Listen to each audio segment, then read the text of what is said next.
and welcome to Leaders in Conversation. I'm Anni, Townend, podcast host and partner to executives, leaders and their teams, co-founder of Collaboration Equation and of the podcast Finding Your Collaborative Edge with Lucy Kidd.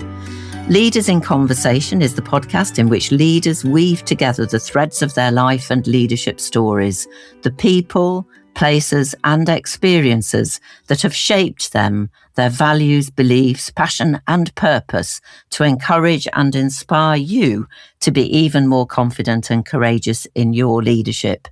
If you're not already, please do subscribe to the podcast, review and share it. Thank you. Today's guest is Lulu Minns, and the title of our conversation is A Roadmap for Navigating Life's Biggest Challenges. Lulu is author of The Genius Wheel and a Fifth Dimension 5D teacher. In our conversation, Lulu offers valuable insights into understanding and aligning with your personal growth cycle, leading from authenticity and claiming your unique genius, integrating natural seasonal rhythms with personal and professional growth, and finally, supporting women's well-being and empowerment in leadership. Lulu, welcome.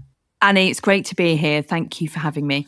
I'm so excited for our conversation, having read most of The Genius Wheel, Harness the Power of Your 7-Year Personal Growth Cycle, which is such an enticing title and one I'm really looking forward to hearing more about, and would like to start with you. And who are the people, the places and experiences that have shaped you and your personal growth cycle? Oh, thank you. It's such a great question. And I love that. It's not a linear one. I think it's really powerful. We look back to our past influences, and it's definitely something I've been reflecting on over the last few years. I think the first one is definitely my parents, which is the same for many people. I grew up in an independent record shop. So I was around a lot of counter status quo ideas, a lot of people that were very heart-led and following their soul's purpose and creating. And whilst in my younger years, there was a part of me that rejected that, and I actually became a lawyer, it's deeply embedded in who I am. I'm not afraid to challenge the status quo, to, follow more heart-based principles and to be a real independent thinker. So I'm really grateful for the shaping that I had, as well as the amazing music that I was exposed to at a very young age. I met a lot of famous people as well that just didn't really occur to me at that time either. And the second aspect is I was a criminal defence lawyer, litigator, duty solicitor for 12 years of my career. And that really shaped the way I view the world as well. Again, challenging power, challenging the things that we take for granted. And a lot of people say to me now, what you do is incredibly different. But I don't really see it that way. I've always been interested in behaviour and what makes us successful and fulfilled, as opposed to, finding ourselves in a position that we might be facing life imprisonment. I think unless we really understand suffering, we can't really understand the flip side of that and what brings us fulfilment and joy and all of those things. That's amazing that you chose a career in law, having been brought up in a record shop and around people who were very creative. But it's really interesting to hear how that thread of justice runs through you and empowerment. So given your background and your chosen career for 12 years in law, what was it that had you discover the personal growth cycle? And what is it for listeners who have never heard of it?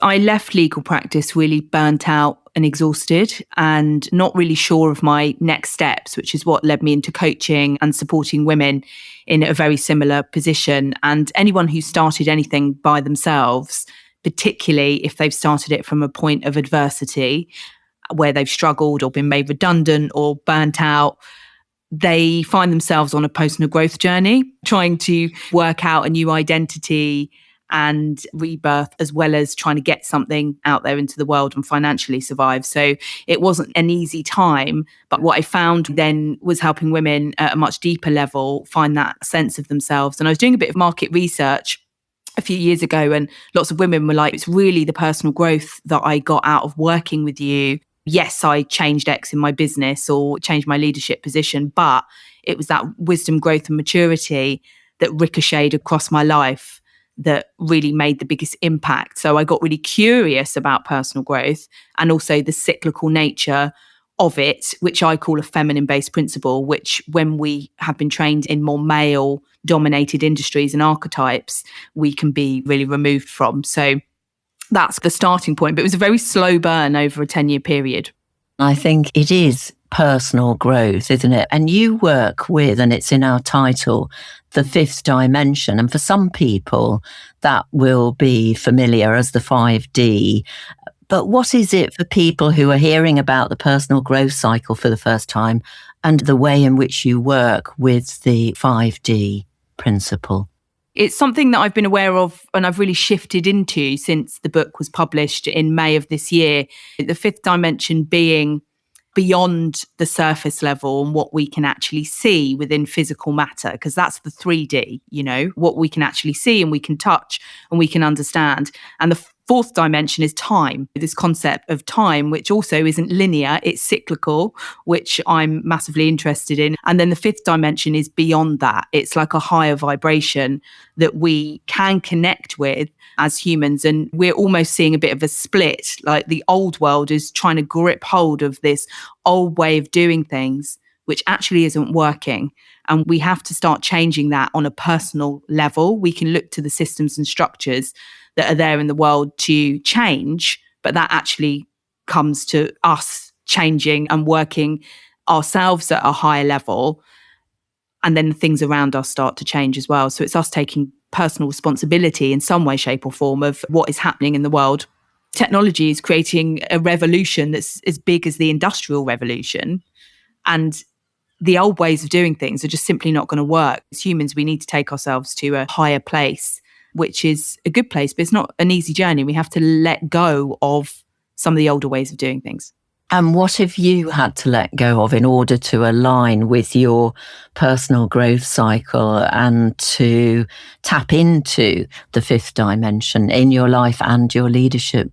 It's been a long journey letting go of being a lawyer. That was a really difficult process. And it's something, weirdly, I've been reflecting on more this past year because it's very identity forming. We ask people day to day, don't we? What do you do? We value people by what it is that they do rather than who it is that they're being and how it is that they're showing up. I ask myself the question in terms of government leaders, and there's a lot of disharmony in the world at the moment in terms of leadership on the world stage. And I asked myself, what would it look like if leaders actually leading the world stage tried to lead with more wisdom, growth and maturity and learnt the lessons from the past? Because at the moment we keep repeating them and there's this adversarial process and winning and losing that just isn't serving anybody on a leadership level. And that's because consciousness and awareness is not going to a higher level, which is what needs to happen.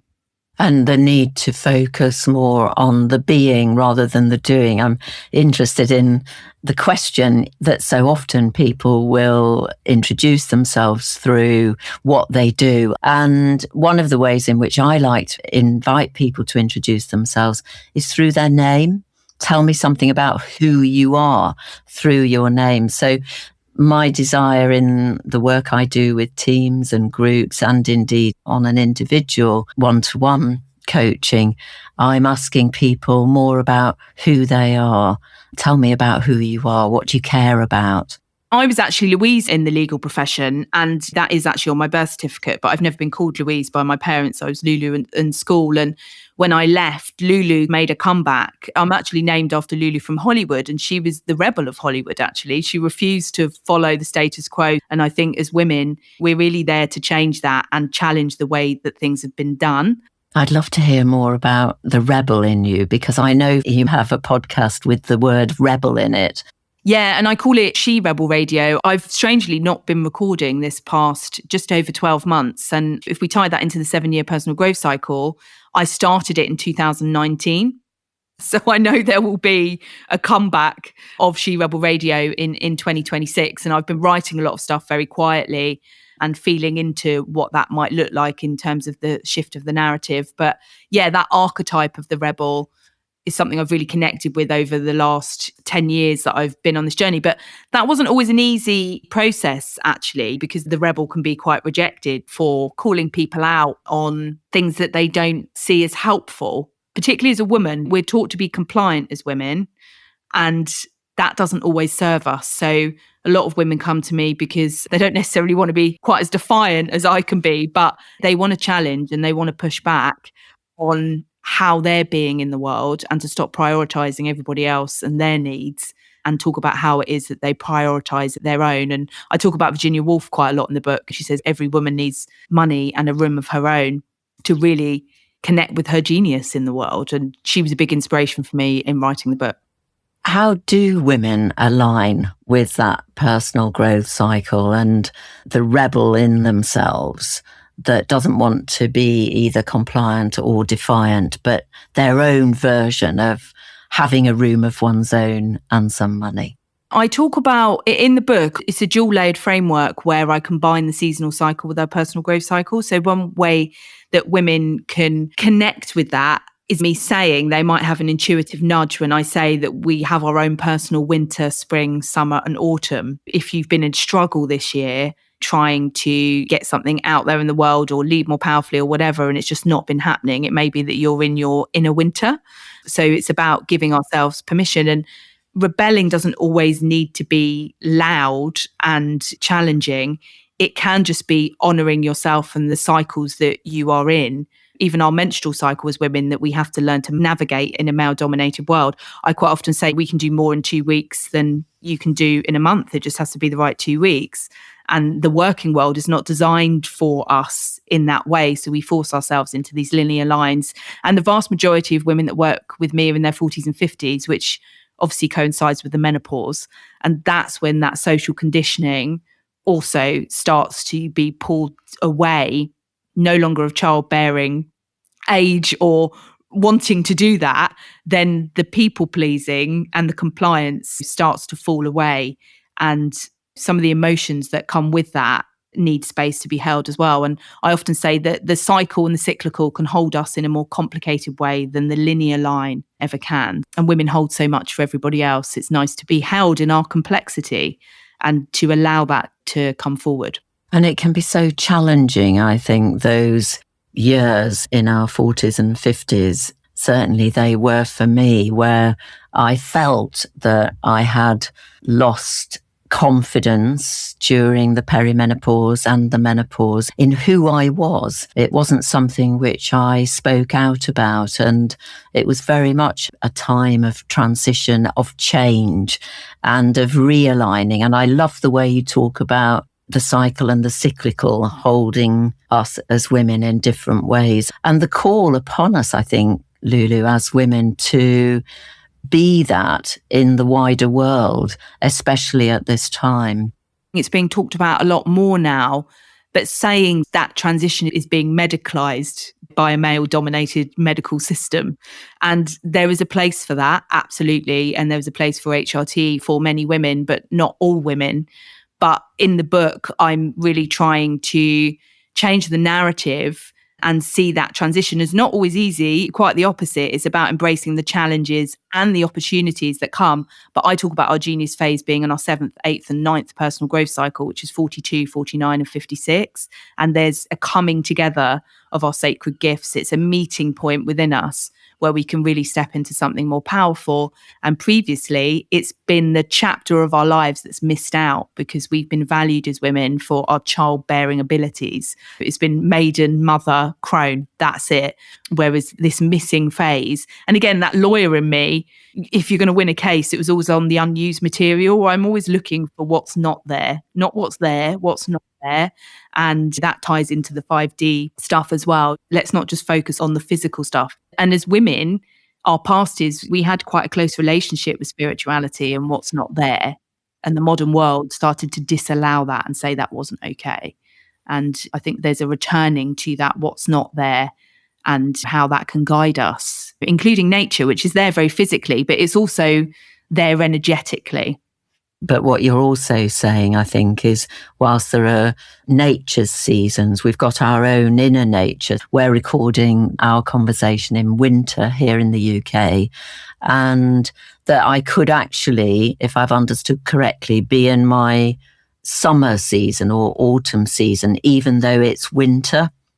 Absolutely. And that's a really nice balance, actually, because the summer season, if you're in that personally, which I call our macro cycle, it's the bigger cycle that's holding us, is the opposite of winter. You've got a really nice polarity energetically.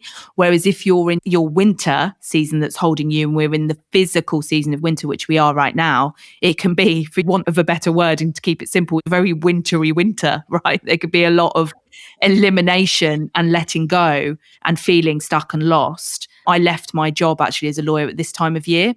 Was it 11 years ago? But I was in my winter. I didn't understand or know that then. So there was a lot of letting go and a lot of loss within that. And actually, when I worked out the alignment in my cycle, I was blown away with the alignment that was there. When we can see that, it's really powerful when we start to follow those seasons within. Our ancestors relied on the seasons. They survived. In understanding and being tuned into the seasons is going back to more ancient practices that are really important. And so many people are struggling mental health wise because we've lost connection.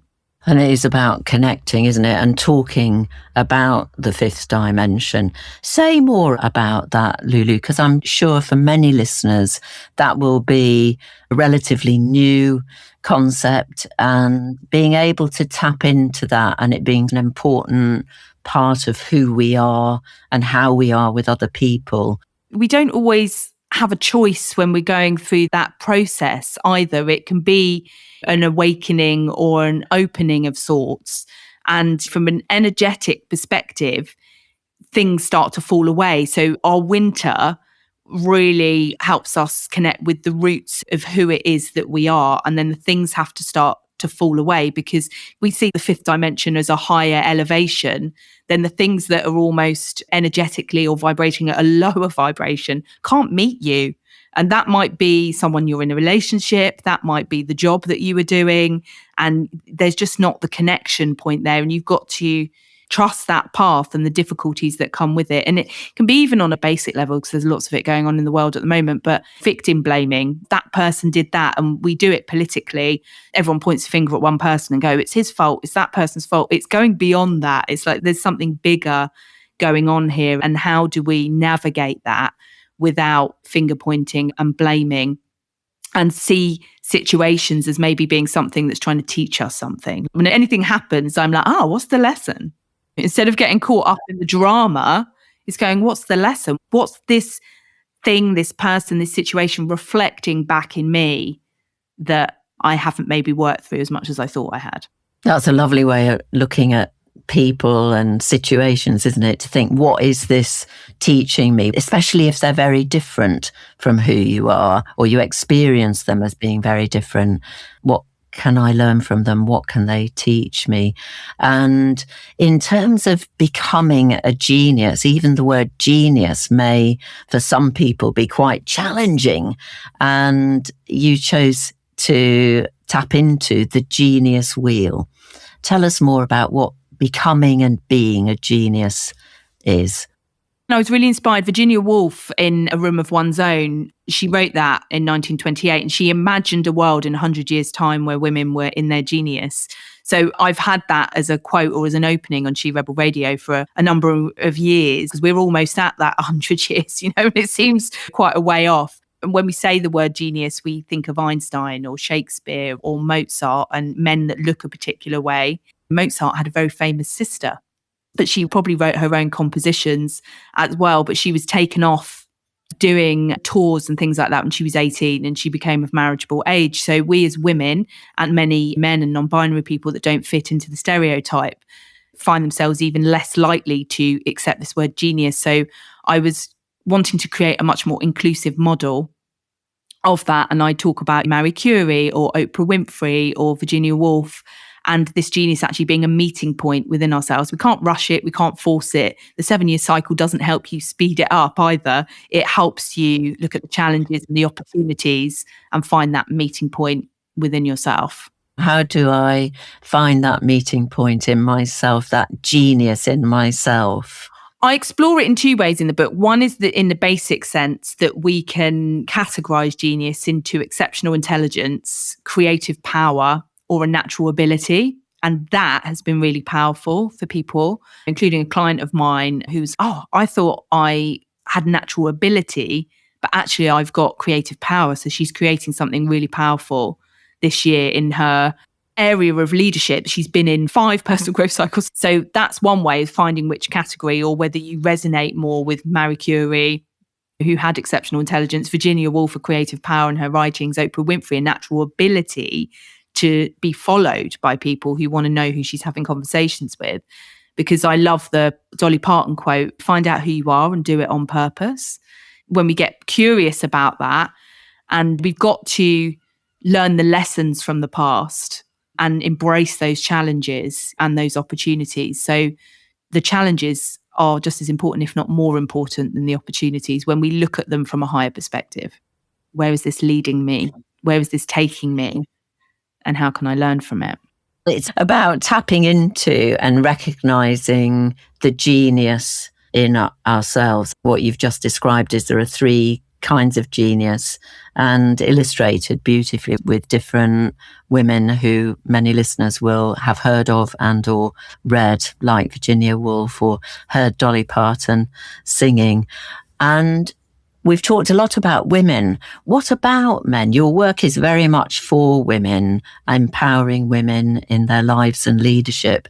Is it something, the genius wheel and the 5th dimension, that men can tap into? Yeah, 100%. And I've got in chapter 4, I talk about the polarity principle in terms of that we all have masculine and feminine energy. And that includes men. It's just that we live in a world that values the masculine energy more than the feminine. And I'm asked this question a lot, actually. So absolutely, one of my copy editors actually came in and supported me and my overall editor at the last minute with all the detail stuff. She was like, I'm going to send a copy of this book to my 2 sons because they really need to understand my work has naturally fallen with women, and women are more accepting of this kind of teaching at the moment than men are, but men need it just as much as women do. But I really think we can lead by an example as women, and we have compromised ourselves more as women by letting go of these principles that we know intuitively, because we embody them in menopause and that cyclical process. We embody them within our menstrual cycles. So I do think many men want to understand it, but it is for women to teach it. It resonates with something I've been thinking about, Lulu, which is both in terms of letting go of things, but also asking the question, what am I letting in? And being open to that letting in, that it's not always about letting go. It's being open to this 5th dimension, being open to the rebel and aligning with the season, with the cyclical in our lives and leadership. So the both and of letting go and what do I need to let in that maybe I've overlooked or not paid attention to and need to bring more of.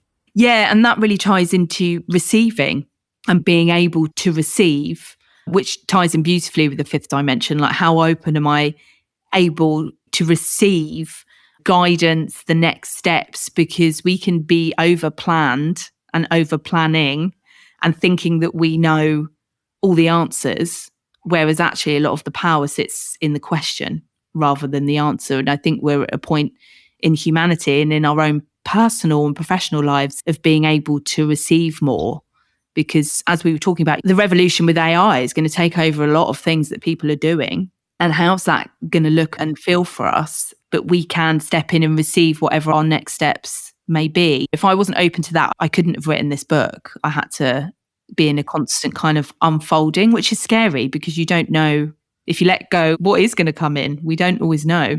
And the word unfolding there is very powerful, isn't it? Allowing things to unfold, not always holding them tightly, but holding them lightly, loosely, and being open to receiving and not knowing where we're going to be receiving from. And I love what you're doing on the podcast, Leaders in Conversation. I say in the book, in terms of on a more spiritual level, our genius is every conversation that we're having throughout our entire lives, be that with each other, be that with nature.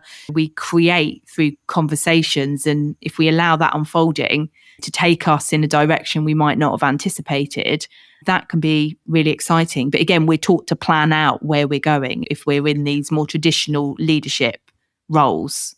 And in our conversation now, Lulu, where is our conversation going to take us next? Is there something, anything that we haven't spoken about that you would like to speak about that is emerging for you? Oh, that's a good question. I think part of something that is emerging is trust. And they're two things that when you're working with clients that comes up a lot in terms of trusting where things are going to take us. So we don't need to control all the variables. And then for women, I know this comes up a lot, is trusting ourselves and what it is that we know. And that's a big shift to fully going into self-trust and trusting the more intuitive nudges. Is there an example where you've followed your intuition when it's really paid off, or you've not followed it and then regretted it and think, I knew something at a deeper level and I went with logic rather than that deeper, wiser sense of myself? In all of my work with teams, with groups, with individuals, there's trusting myself that I work with kindness, generosity, and courage. And when I might waver or lose my footing, I remind myself that what I bring, along with the skills of the work I do, but what I bring is kindness and generosity and courage. My belief in the power of relationships and of open conversations. It's what prompted Leaders in Conversation, because I'm privileged to hear people sharing their stories in confidential team and group settings. And I wanted to share, as we are today, your powerful story, your work with people who otherwise might not know about it, so that they can take inspiration and courage and feel more confident in who they are being, in their story, their unfolding story. And that openness is so important. I've run retreats for a number of years and I do empowerment circles every 6 weeks to mark the seasons online.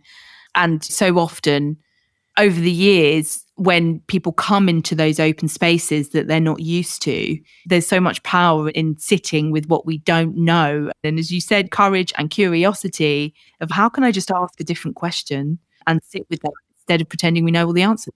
In our work, your work and my work, but also in my work with Lucy Kidd and our collaborators for Collaboration Equation, that's underpinned by the mindset and behaviours of curiosity, care and courage. And we talk a lot about if one of those is missing, then the other two are not as helpful in building trust and enjoying an open conversation, in finding your collaborative edge where creativity happens. And often that means trusting each other to step into the unknown together and seeing what unfolds and emerges in the same way that you do in your work. Yeah, and I love collaboration, again, is what I call a feminine-based principle, whereas competition is a masculine-based one. We absolutely need both. And I talk about that in the book, the polarity, two opposing forces that can't exist without the other, then we get balance and harmony. But it's when we live in a world that has prioritized competition over that collaborative force of conversation. It's about bringing back balance, which is where the feminine principle stuff comes in. On a tree trunk, you can see the winters and the summers and the storms and things that have happened in its growth rings. And we are exactly the same. And I don't think that's talked about enough. And if we've missed opportunities, they can come back round again in our cycle. I 100% agree with you. And I think nature has so much to teach us. And many of my one-to-one conversations with clients and when I'm working with teams, I'm known for the walk and talk and encouraging people to sit outside side by side or to walk side by side wherever they are. I was thinking about how rivers are being taken care of, to have more bends in them so that there are more places for animals, for wildlife and for nature to grow. Something which Lucy and I talk a lot about is growth happens at the edges, which we've taken from permaculture, where at the edge of a path or the edge of a river, when it is meandering, there is more growth, more diversity, more opportunity for creativity. Yeah, and I love edges. I have no problem with an edge. And I think my mum said to me as well, growing up in Brighton's quite edgy, right? And we're by the sea. And I definitely brought that into criminal practice because you're always on the edge. You don't know what's going to happen next. And I think that made me really comfortable with unfolding because I didn't know what the judge was going to say and I didn't know what the client was going to do. And I just had to navigate. But I think something that's really important, and I guess I'm an advocate for women and our voices, is it's Mother Nature. We are the natural gatekeepers of nature. And I do think our voices is important in terms of this cyclical growth and nature, and struggling to have ourselves heard in male dominated systems is something that's a bigger hold of my work. And I'm writing some darker stuff about that at the moment because it needs to be a conversation that is confronted out. Let's call it what it is. It's Mother Nature and she's extremely powerful and more powerful than humans will ever be. So we've got to respect and cherish her and everything that she brings, and we need to all embody it as well, and that's men included who struggle with the system just as much because it's out of balance.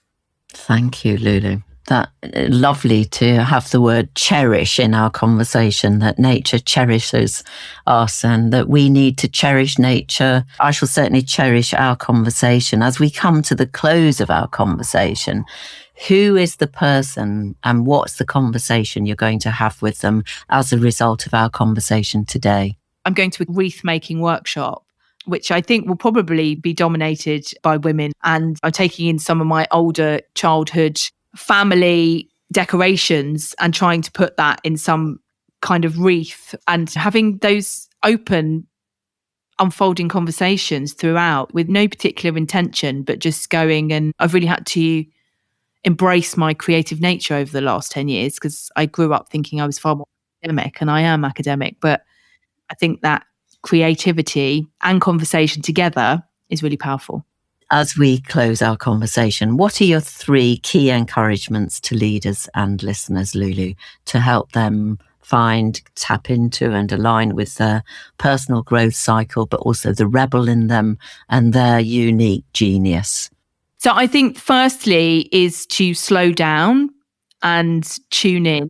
Just slow down, just deal with one thing at a time. And if this conversation has inspired you, a really great way to do that is to stop and mark the seasons. And when we do that, we really slow down and connect with ourselves. Secondly would be to make a commitment to pick whether you have a creative power, exceptional intelligence, or a natural ability, and to take some kind of active ownership of that and just write that down. Maybe have it on a post-it, put it somewhere and just sit with it. And then the third one would be to look back. So with our 7-year cycle, is to look back and see what was happening in life and in leadership then. Are there any similarities with now? And look at how you've grown, because I think when we look back, we almost don't recognize ourselves, even though today we can feel a bit stuck and be like, am I moving forward? But actually, when we look back, we're like, oh, wow, all these things. And we're actually, wherever you're at now, you were in the same season 7 years ago, because that's how the seasonal cycle works, whether you're in your winter, spring, summer, or autumn. They're 3 practical tasks to sit with whenever you're listening to this. Lulu, thank you. How best for people to connect, follow and learn more about you and your amazing work? Oh, thank you, Annie. You can head over to thegeniuswheel.com and get a copy of the book. It's also available on Amazon. But I do have a special discount code for the website, which I can share with you, Annie, and I will also happily send signed copies. I'm active on LinkedIn and also on Substack. I share celebrity case studies and also host our empowerment circles. So it'd be really cool to connect with you there as well. I look forward to doing that and encourage listeners to do just that. Thank you so much for joining me on Leaders in Conversation today. To listen to other Leaders in Conversation, please do go to my website, annitownend.com. To listen to Finding Your Collaborative Edge with Lucy Kidd and I, do go to our website, Collaboration Equation. A big thank you to Schmogus Media for the production and marketing of the podcast, and Louisa Penny from Penny Writing. To contact me, do email me on Anni@annitownend.com. Visit my website, subscribe to my newsletter, follow me on LinkedIn, and follow me on Substack. I look forward to connecting with you. Thank you for listening. Thank you, Lulu, for today. Thank you.